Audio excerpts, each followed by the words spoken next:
മഹാലക്ഷ്മി സീരിയലിന്റെ ഇന്നത്തെ എപ്പിസോഡ് റിവ്യൂയിലേക്ക് എല്ലാവർക്കും സ്വാഗതം. അങ്ങനെ പ്രതാപനും മുത്തശ്ശിയും മഹാലക്ഷ്മിയും കണ്ണനും വീട്ടിലേക്ക് വന്ന സമയത്ത് തന്നെ ഡിസ്ചാർജ് ആയിട്ട് വരികയാണ്. ഈ സമയം മോഹിനി ആകെ പേടിച്ചു പോകുന്നുണ്ട്. കാരണം മഹാലക്ഷ്മിയും കണ്ണനും പുറത്ത് കാഴ്ചകളൊക്കെ കണ്ടുകൊണ്ട് നിൽക്കുകയാണല്ലോ. എന്തായാലും തന്ത്രപൂർവ്വം തന്നെ മോഹിനി കണ്ണനെ റൂമിലേക്ക് കൊണ്ടുവരുന്നുണ്ട്. പിന്നീട് വീൽ ചെയർ കാണുന്ന പ്രതാപനും മുത്തശ്ശിക്കും സംശയം തോന്നുകയാണ്.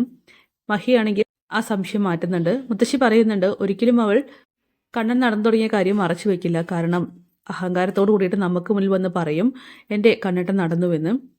അങ്ങനെ പ്രതാപം പറയുന്നുണ്ട്, അവൻ ഒരിക്കലും നടക്കാൻ പോകുന്നില്ല, അവൻ്റെ ഇടുപ്പിന് നല്ല ശതം ഏറ്റിട്ടുണ്ട്, അതൊരിക്കലും മാറാത്തതാണെന്നൊക്കെ പറയുമ്പോൾ, ഓ അപ്പം നിങ്ങൾക്ക് അറിയാലോ എൻ്റെ കണ്ണേട്ടൻ ഒരിക്കലും നടക്കില്ല എന്ന്. കാരണം ആ ഇടിയുടെ ആഘാതം എത്രത്തോളം ഉണ്ടെന്ന് അറിയാവുന്ന ഒരേ ഒരാൾ നിങ്ങൾ മാത്രമാണെന്ന് ഇങ്ങനെ പറയുകയാണ്.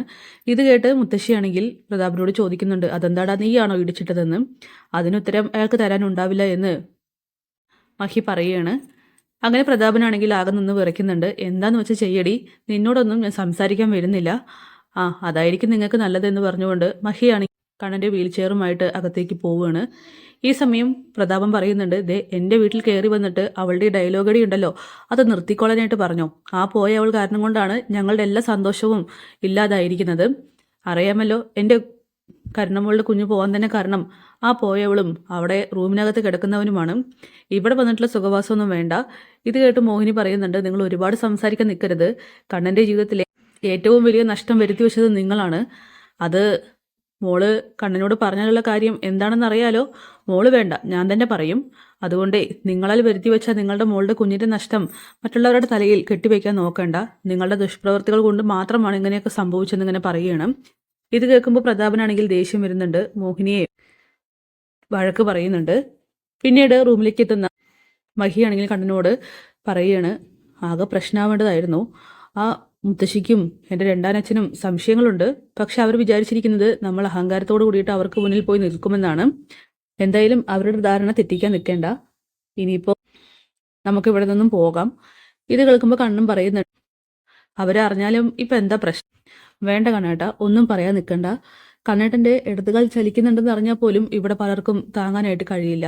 കണ്ണേട്ടനപ്പോൾ എഴുന്നേറ്റ് നടക്കുന്നുണ്ടെന്ന് അറിഞ്ഞാൽ അതൊരിക്കലും അവർക്ക് അങ്ങോട്ട് അംഗീകരിക്കാൻ കഴിയില്ല. അത്രത്തോളം ദുഷ്ടചിന്തകൾ മാത്രമേ അവരുടെ മനസ്സിലുള്ളൂ. നമുക്ക് കുറച്ചു കാലം ഈ കാര്യം മറച്ചു വയ്ക്കാം, അതായിരിക്കും നല്ലത്. അവരാരും പ്രതീക്ഷിക്കാത്ത സമയത്ത് നമുക്കിതങ്ങ് പൊട്ടിക്കാം എന്നൊക്കെ പറയുകയാണ്. ഇത് കേട്ട് കണ്ണനാണെങ്കിൽ ഓക്കെ പറയുകയാണ്. പിന്നീട് കണ്ണൻ പറയുന്നുണ്ട്, ഇനി നമുക്ക് ഇവിടെ നിന്നും നേരെ അനന്തുവിൻ്റെ വീട്ടിലേക്കാണ് പോകേണ്ടത്. ലേഖയെ കൂടിയും ഈ സന്തോഷ വാർത്ത അറിയിക്കണമെന്ന് പറയുമ്പോൾ അത് ഞാൻ അങ്ങോട്ട് പറയാൻ വരികയായിരുന്നു, നമുക്ക് പെട്ടെന്ന് തന്നെ പോകാമെന്ന് ഇങ്ങനെ പറയുകയാണ്. ഈ സമയം അവിടേക്ക് പ്രതാപനും മുത്തശ്ശിയും വരുന്നുണ്ട്. എന്നിട്ട് അവരാണെങ്കിൽ കണ്ണൻ വീൽ ചെയറിലേക്ക് കയറുന്ന കാര്യങ്ങളൊക്കെ ഇങ്ങനെ നോക്കി നിൽക്കുകയാണ്. എന്താ എന്തെങ്കിലും സംശയം ഉണ്ടോയെന്ന് കണ്ണൻ ചോദിക്കുന്നുണ്ട്. കാരണം അവർ വരുന്നത് കണ്ണൻ കാണുകയാണ്. ഞങ്ങൾക്കെന്ത് സംശയം, ആ തോമസ് വൈദ്യൻ്റെ അടുത്ത് നിന്നും ചികിത്സ മാറ്റുന്നതായിരിക്കും നല്ലത്. വെറുതെ അവിടെ ചെന്ന് കാശ് മുടക്കിയിട്ട് ഒരു കാര്യമില്ല. പിന്നെ അറിയാലോ കണ്ണൻ്റെ അവസ്ഥയ്ക്ക് ഇനിയൊരു പുരോഗമനം ഉണ്ടാകുമെന്ന് ഒരിക്കലും തോന്നുന്നില്ലെന്ന് പറയുമ്പോൾ, എന്തായാലും എനിക്കെന്തോ തോമസ് സാറിനെ വലിയ വിശ്വാസമാണ്. പിന്നെ എൻ്റെ കൂടെ എൻ്റെ ഭാര്യയായിട്ടുള്ള മഹി ഉണ്ടല്ലോ, ഇനി മരുന്ന് മാറ്റി തരാൻ ആരുമില്ലല്ലോ. അപ്പം പിന്നെ ചികിത്സയിൽ കുറച്ച് വിശ്വാസമൊക്കെ ഉണ്ട്. ഇന്നല്ലെങ്കിൽ നാളെ എഴുന്നേറ്റ് നടക്കാൻ പറ്റുമെന്ന് കരുതുന്നു. അങ്ങനെ അവിടെ നിന്നും മഹാലക്ഷ്മിയും കണ്ണനും പോവുകയാണ്. പ്രതാപനും മുത്തശ്ശിയും ആകെ ദേഷ്യത്തിൽ അവരെ അങ്ങനെ നോക്കുന്നുണ്ട്. എന്തൊരു അഹങ്കാരമാണ് അവൻ്റെ സംസാരത്തിൽ എന്നൊക്കെ പറഞ്ഞിട്ട്.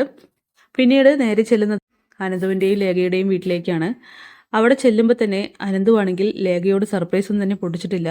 അതുകൊണ്ട് ലേഖയാണെങ്കിൽ ആകെ വിഷമത്തോട് കൂടിയിട്ടാണ് കണ്ണനെ നോക്കുന്നത്, മോഹിനി നോക്കുന്നത് പോലെ തന്നെ. അല്ല കണ്ണേട്ടാ, എന്തൊക്കെയോ മാറ്റങ്ങൾ ഉണ്ടാകുമെന്ന് വൈദ്യം പറഞ്ഞിരുന്നു. കണ്ണേട്ടന് നടന്നുകൊണ്ട് മല കയറാമെന്നൊക്കെ. എന്നിട്ടിപ്പോൾ എന്ത് പറ്റി? ഒന്നും നടന്നില്ല അല്ലേ എന്നിങ്ങനെ ചോദിക്കുമ്പോൾ, ലേഖ പറഞ്ഞതിൽ ഒരുപാട് തെറ്റുകളുണ്ട്, എല്ലാം നടക്കുമെന്നേ തീ നോക്കിക്കേ എന്ന് പറഞ്ഞുകൊണ്ട് കണ്ണനാണെങ്കിൽ എഴുന്നേറ്റ് നിൽക്കുകയാണ്.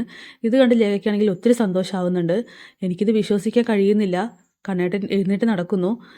അതെ, നിങ്ങളെപ്പോലുള്ള ഒരുപാട് പേർക്ക് ഞാൻ എഴുന്നേറ്റ് നടന്നതിൽ സന്തോഷമാണ്. പക്ഷേ ഇതെനിക്ക് മറ്റാരോട് മുന്നിലും കാണിക്കാനായിട്ട് കഴിയില്ല.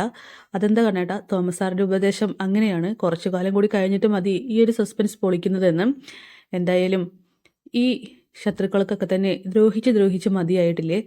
എത്രയേറെ തിരിച്ചടികളാ അവർക്ക് കിട്ടിക്കൊണ്ടിരിക്കുന്നത്. എന്നിട്ടും അവർ പഠിക്കുന്നില്ല. ഇതിപ്പോൾ കരുണയുടെ കുഞ്ഞും അതൊക്കെ തന്നെ നിങ്ങൾക്ക് വെച്ച കെണിയിൽ വീണതല്ലേ? എന്നിട്ട് എന്തുകൊണ്ടാണ് അവരിനിയും കാര്യങ്ങൾ മനസ്സിലാക്കാത്തതെന്നൊക്കെ ചോദിക്കുമ്പോൾ ലേഖയോടും അനന്തുവിനോടും പറയുന്നുണ്ട് ഇപ്രാവശ്യവും മഹിയെ തട്ടിക്കൊണ്ടുപോകാനായിട്ട് ശ്രമിച്ചത് ആ പ്രതാപനും ആ മുത്തശ്ശിയൊക്കെ തന്നെ ആയിരിക്കും, അല്ലാതെ മറ്റാര് ചെയ്യാനാണെന്നൊക്കെ അനന്ത് തറപ്പിച്ച് പറയുന്നുണ്ട്. അങ്ങനെ ഇനി അങ്ങോട്ട് സൂക്ഷിച്ച് വേണം ചുവടുകൾ വെക്കാനെന്നൊക്കെ എല്ലാവരും കണ്ണനെ ഉപദേശിക്കുകയാണ്. പിന്നെ കണ്ണനും മഹിയും തിരിച്ച് വീട്ടിലേക്ക് വരുന്നുണ്ട്. എന്തായാലും ഈ സമയം ഉണ്ണിയും ദുർഗയും കരുണിയും ഒക്കെ തന്നെ അവരുടെ വരവ് അങ്ങനെ നോക്കുകയാണ്.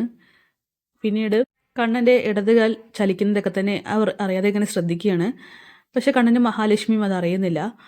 അങ്ങനെ ഉണ്ണിയാണെങ്കിൽ കരുണയോടും ദുർഗയോടൊക്കെ ആയിട്ട് പറയുന്നുണ്ട്, എനിക്കെന്തോ നല്ല ഡൗട്ടുണ്ട്, അവർ രണ്ടുപേരും നമ്മുടെ നിന്നും എന്തൊക്കെയോ മറച്ചു വെക്കുന്നുണ്ട്. അന്ന് ആ ശബരിമലയ്ക്ക് മാലയിടുന്ന സമയത്ത് അയാളുടെ ഇടതുകാൽ ചലിക്കുന്നത് ഞാൻ കണ്ടതാണ്. ആ ചലനം നമ്മളിൽ നിന്നും അയാൾ മറച്ചു വെക്കുന്നതാണെന്നൊക്കെ പറയുമ്പോൾ ദുർഗയ്ക്കും കരുണയ്ക്കും ആകെ ടെൻഷനാവുകയാണ്. കരുണ പറയുന്നുണ്ട്, ഇനി അങ്ങനെ ഓരോന്ന് പറയല്ലേ, എനിക്കത് സഹിക്കാൻ പോലും കഴിയില്ല എന്നൊക്കെ. എന്തായാലും മാർക്കോ വഴി ആ സത്യങ്ങളൊക്കെ തന്നെ മഹിയും കണ്ണനും അറിയുകയാണ്. അതായത് മഹാലക്ഷ്മി തട്ടിക്കൊണ്ടുപോയിട്ട് കൊല്ലാനായിട്ടുള്ള കൊട്ടേഷൻ കൊടുത്തത് മറ്റാരുമല്ല മുത്തശ്ശിയും പ്രതാപനുമാണെന്ന് അത് മാർക്കോ കണ്ടുപിടിക്കുന്നുണ്ട്. ആ കാര്യം മഹിയെ അറിയിക്കുകയാണ്. മഹിയാണെങ്കിൽ രണ്ടും കൽപ്പിച്ചുകൊണ്ട് കണ്ണനെയും കൂട്ടാതെ വീണ്ടും തറവാട്ടിലേക്ക് പോവുകയാണ് മുത്തശ്ശിയെയും പ്രതാപനെയും കാണാനായിട്ട്. അങ്ങനെ കണ്ണൻ്റെ അച്ഛൻ്റെ കാര്യം പറഞ്ഞുകൊണ്ട് മഹി വീണ്ടും പ്രതാപനെ ഭീഷണിപ്പെടുത്തുന്നുണ്ട്.